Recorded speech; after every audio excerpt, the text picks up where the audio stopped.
I don't understand why a group like GLAAD, all right? I always forget, it's gay, lesbian, whatever the fuck it stands for, all right? Why do they go after the old guy in the boat? Why don't they go after the people writing the book, all right? Go, hey, could you please tear it out of, those couple of pages, right? They're not gonna do that. That's the Vatican. They're their own city. They got a wall around their own city. They're brushing off cases of pedophilia like it's nothing. They're not taking their call. Oh, what happened? Really? Go fuck yourself. Click. They don't care. No, I learned a long time ago. Like, I think it's whatever you're into. But I don't know. I'm not into that religious stuff where. And this is why I actually walked away from my religion. I had to be honest with myself. One, I didn't like going to church every week. I just didn't. Part of it was I'm lazy. I don't like getting up on Sundays. And the other part was I already heard all the stories, okay? Heard them 3-4 times. The dude hasn't come back yet. We're just sort of mulching over the same shit here. I got it, right? And then the other aspect was, I actually, I had to be honest with myself. I felt my religion made sense and everybody else's sounded stupid. I did. Look, I'm not talking about the basis of every religion. The basis of every religion makes sense. The 10 Commandments, right? Don't kill anybody. Don't touch my wife. That's my bike, right? That all makes sense. Of which I think I've broken just about every commandment except for the 5th one. That's it. I haven't killed anybody yet, all right? But the murderous thoughts that I have sometimes, I think I could do it. Like when someone gets on a plane and they kick off their loafers and they're wearing those gold-toed like dress socks. They cross their feet at the ankles and they just start rubbing their feet together. Like I see the whole thing. See the whole thing. Wrapping that sock.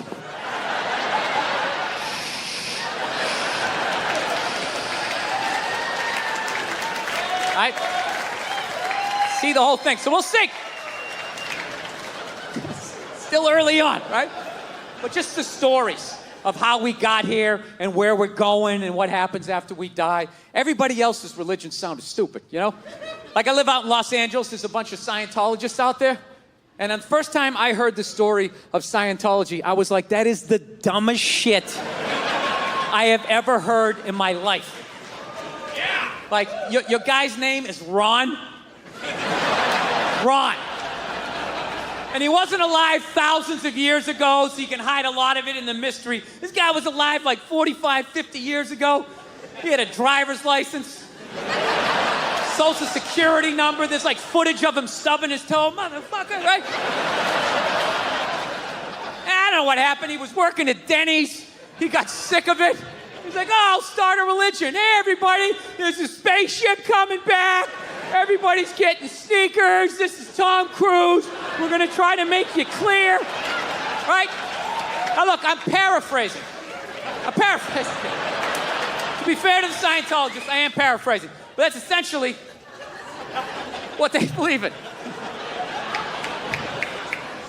And I said that is the dumbest shit I ever heard, while simultaneously still kind of believing that a woman who never got fucked had a baby that walked on water, died, and came back 3 days later. So, yeah. That made total sense to me. So it just hit me one day. I was just like, well, why does that make sense and that shit doesn't, They got a spaceship in theirs, right? We had the space shuttle, there's sneakers. There's a lot of shit I can relate to in this. Why does that sound so dumb to me? I don't know. You know what it is? I think it's because I heard their story when I was an adult. I heard my story when I was like 4 years old, right? When I heard my story, there was still some fat fuck coming down the chimney giving me Christmas toys. If I lost a tooth, there was a fairy. There was an Easter bunny. Why wouldn't there be some bearded baby moonwalking across the lake? Throwing out bottomless buckets of shrimp or whatever he did. Of course that made sense. But what happened was, as I got older, all of that stuff started to fall, right? Like, son, there's There's no fat fuck, it's your mother and I. Your mom's the tooth fairy, rabbits don't have eggs, her tits are fake, the NBA's fixed, bankers are cunts, most of your dreams won't come true, right? And I was just like, wow, this is how the world is. And meanwhile, this shit was just floating, this 800-pound gorilla of this fucking story, and I just had to make a decision. What am I gonna do? What am I gonna do with this? Am I gonna cling to it, be that person, you know? That's very offensive to me and other Christians and become that douche, right? I mean, be like the casual Christian, right? With like, you know, some 1 foot on base and just, yeah, I kind of go a couple times a year and like, if my parents come to town, I act like I go all the time and I don't go anymore. Or my last option, which was basically just let go of the shit, you know? Just let go. Just let go of it like that creepy moment in curling, you know? You know that moment where the shooter, or whatever you call him, is just sliding with that rock, right? Just, let me do this right, just slide.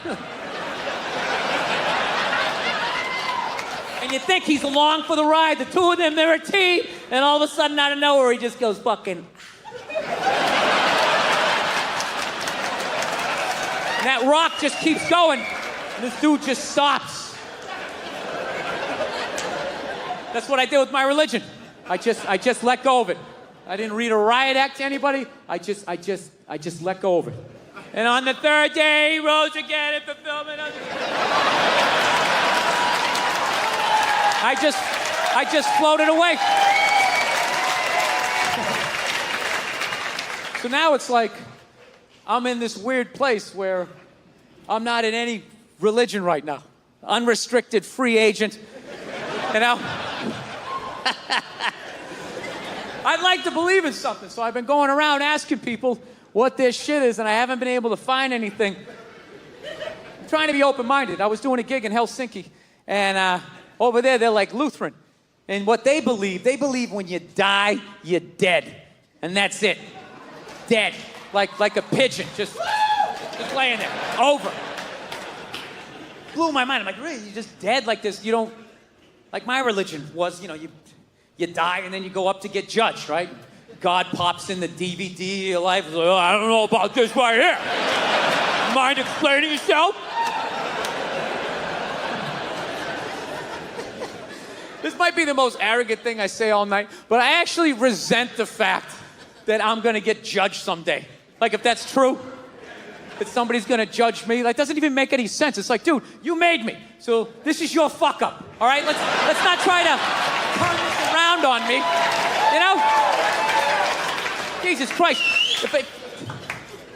you give me freedom of choice, you make whores, you have me suck at math, and you don't think this thing's gonna go off the rails? Like, you set me up to fail, and now you got the balls to now question your own goddamn work. Dude, if I made a car, if I built a car and it didn't run, I wouldn't, like, burn it forever. You evil piece of shit, light it on fire. I wouldn't. I would troubleshoot. Is there gas in the engine? Is the battery charged? Anything beyond this, I gotta get a real man to look at it. But I believe in you. I'm gonna try and help you out. Yes. Like my religion, it's nuts. It's fucking nuts. Like my religion, like the way I was brought up is like, you know, you can make it to heaven, but like some of your family members possibly couldn't. Or some of your friends. It doesn't even make sense. Like, how am I supposed to enjoy heaven if that's the deal, right? Just sitting there waiting for my friends to show up, like, Jesus Christ. What the hell are they? It's been like 150 years. They must have eaten a lot of Brussels sprouts or some shit. Doing some yoga, right?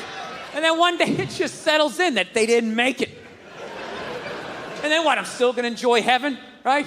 Jesus coming walking over like, hey, how's it going, everybody? Is this great? Isn't this great? Yeah, dude, it'd be even better if 4 of my family members and friends weren't burning for fucking ever. Kind of hard to enjoy heaven. Like, will you just keep thinking of that there, J-Star? What do you think? Hey, dude, I didn't ask you to come over. You came walking over, you big dumb sandals. Hey, how's you going over here? Why did you come over here? I don't give a... Go tell your dad. I don't give a fuck. I'm already in here. What, are you gonna kick me out afterwards? Go fuck yourself. I knew he was gonna be like that. I knew it. The boss's son is the worst. Fucking sense of entitlement. So yeah, so they believe when you die, you're dead.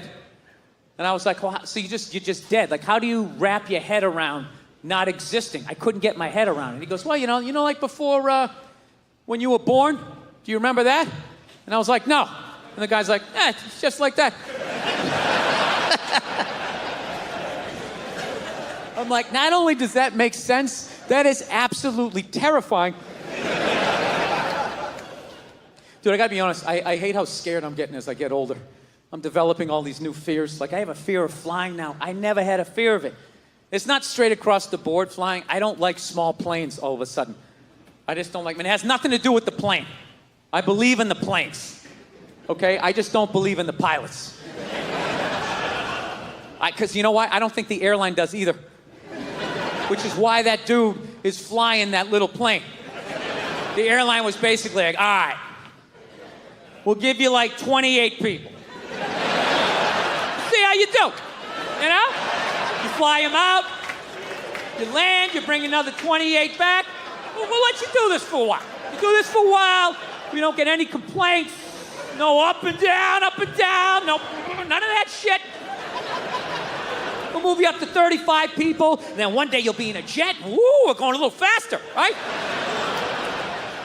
Big planes, you're getting the fucking pilot that knows what he's doing. He's probably fought in a war. He's used to getting shot at. He can't bring this bus in. It's a joke, right? Bunch of people whining in the back. Hey, my headphones don't work. He doesn't give a fuck, right? He's up there sleeping. He's trying to make something happen. He's so goddamn bored. That's a stud up there, right? So one time I'm flying into Albany, New York, okay? A city. I love how you can fucking eat yourself to death in this country, but you can't get you can't take a steam at a hotel that is like higher than like 81 degrees. Because they don't want everybody to have a fucking heart attack in there. We got a steam room? No, you don't. You go in there, it's just some homeless guy through a speaker going,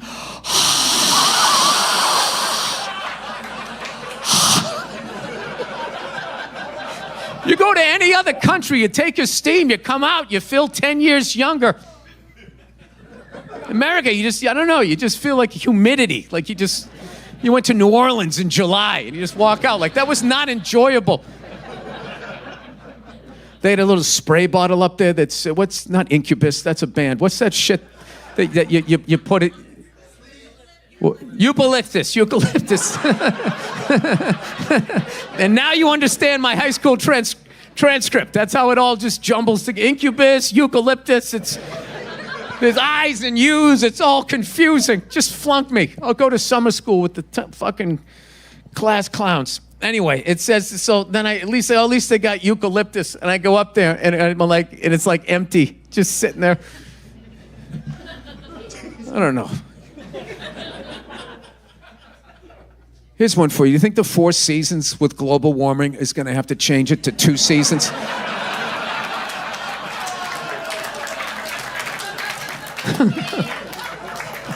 Oh my God, that's somebody's laugh. That's not a... Is that somebody's laugh? Oh my God, I thought that was like... Oh, it's agreement.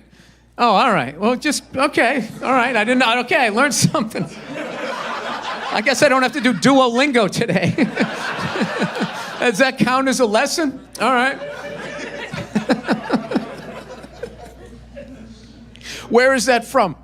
I just do it. Huh? You just do that?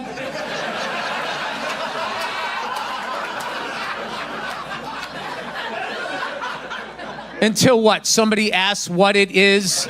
And then I say, it's agreement. And then they go, from where? And then everybody's talking to, we found the narcissist. Oh my God, it happened. There we go. Now I'll do my whole show and just bounce it off that person and then send it over this way. Jesus Christ, you're not sorry. You're not sorry. You're not even remote sorry. You don't even know what sorry feels like. You don't feel feelings. You don't. I feel bad for you. You're a fucking reptile. All right, dude, it's enough. It's enough. It's fucking obnoxious. You know it's obnoxious. You wanted your fucking moment. Stop saying you're sorry. You're not sorry. You're a cunt.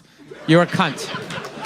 Oh my God, there's nothing worse. That's like watching somebody now, the people that are walking away from Trump. They're like, I didn't know he's gonna be like that.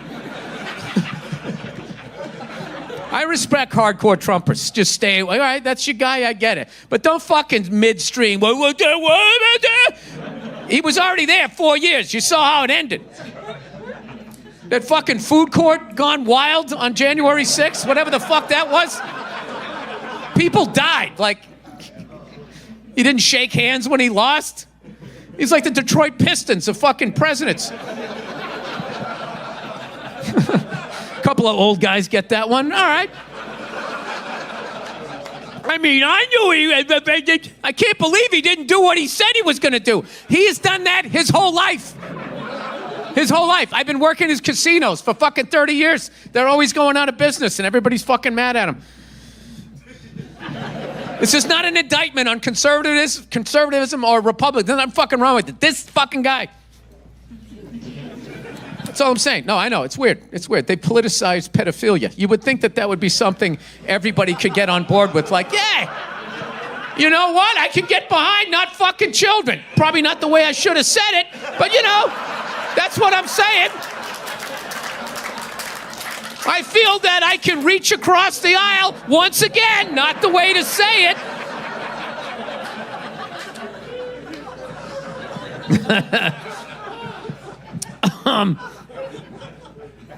All right, so I fucking leave the gym. That's all my podcast is. I just talk about my day. I just realized I missed my wife. How nice is that? I do. So I leave that's what this really is I fucking feel feelings now, so I actually miss people when I go out on the roads. When I go to some soulless fucking gym with the homeless steam room, it fucking affects me. So I walk out of the gym in the sadness of hearing, like, at first I was upset with that guy listening to the conference call, and then I was actually getting like a window into this guy's life, and like, this is what has to fill this guy. There's no way he laid in bed as a kid and dreamed someday I'm going to carry this device around, which makes me at work at all times, and I can't even just go to the gym and fucking listen to my favorite song. I got to talk to these folks. So actually, you know, that's the way I kind of try to stay out of my anger, you know? I try to have empathy. Like that poor fucking guy, he doesn't even have time to go to the goddamn gym. And I was like, all right, yeah, okay, good for him. Maybe he'll get out of that. He'll start a mom and pop business that Starbucks will crush someday.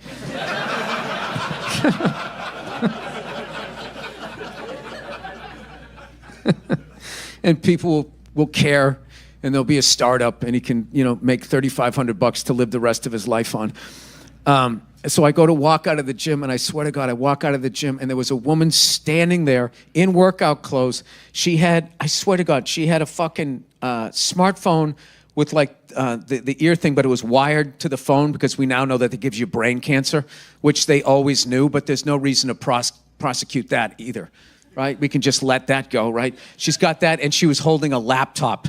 She had her own office. She was just standing outside the fucking elevator. Was that the fallout of the pandemic? Is you don't even get a cubicle anymore? You just got to like carry your office? Like she should have had like a fax machine on her back, like a turtle shell. I don't know, it's fucking sad. So whatever, I made up with the waiter with my vibe and my tip. I think afterwards, I made sure I tipped him. Like, I don't know. I don't want to be like this, people. The fuck is that? Oh, that's somebody's stereo. You hear that? Getting tinnitus because he never got hugged by his dad.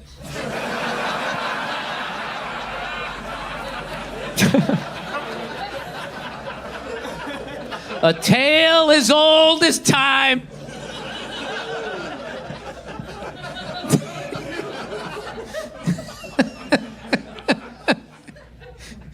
They're literally shaking the fucking car apart. Like, you're making everything in there like a little looser. Like, always, whenever I see those people that go down the street and they have the bass like, yeah, it's just always when they go around the corner, I expect like all the wheels to just fall off on that side. Oh, Jesus Christ. Like, that's another thing. People do that and they ride like a bicycle and they have like a really loud fucking radio. Like, what is that? All right, I guess we have to wait. Like, I'm inside. I want to say this place is insulated. I can still hear the fucking stereo.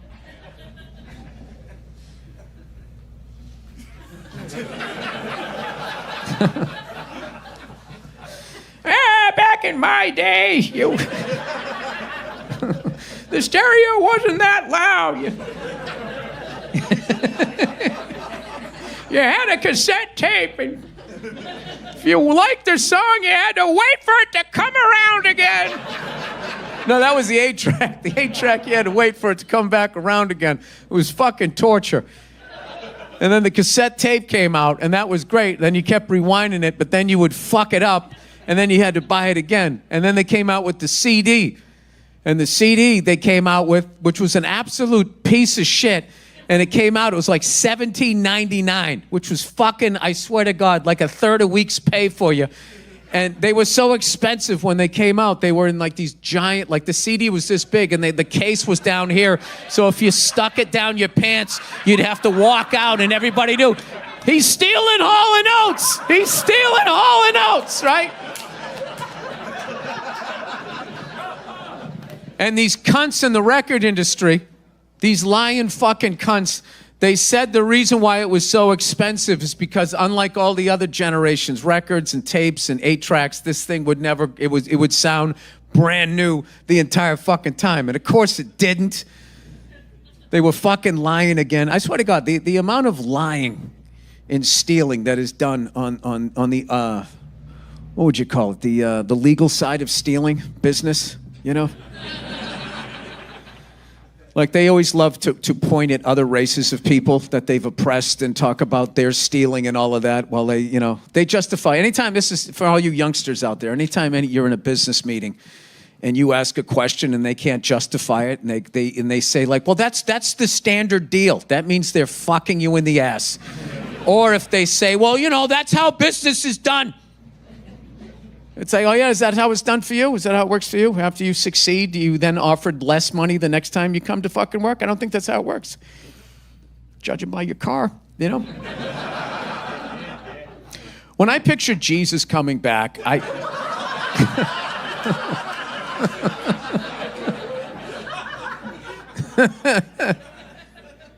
when I picture him coming back, I don't picture him coming back saving people.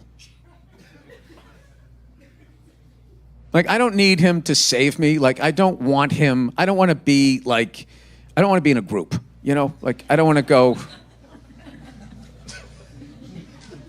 to heaven, per se, you know?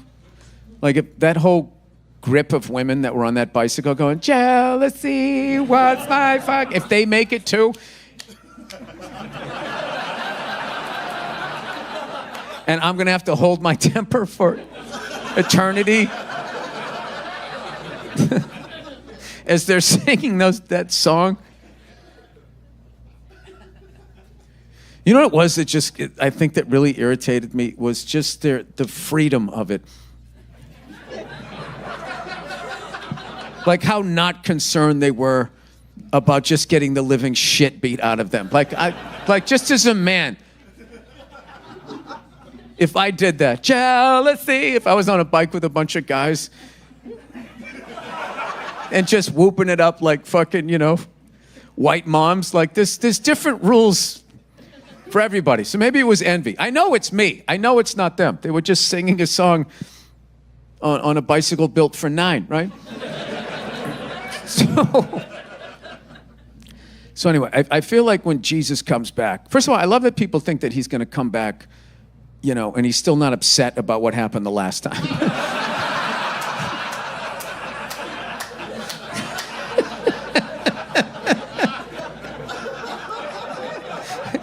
I don't feel like he's gonna come down here to try to save the good people. I kind of feel like he'd come back like,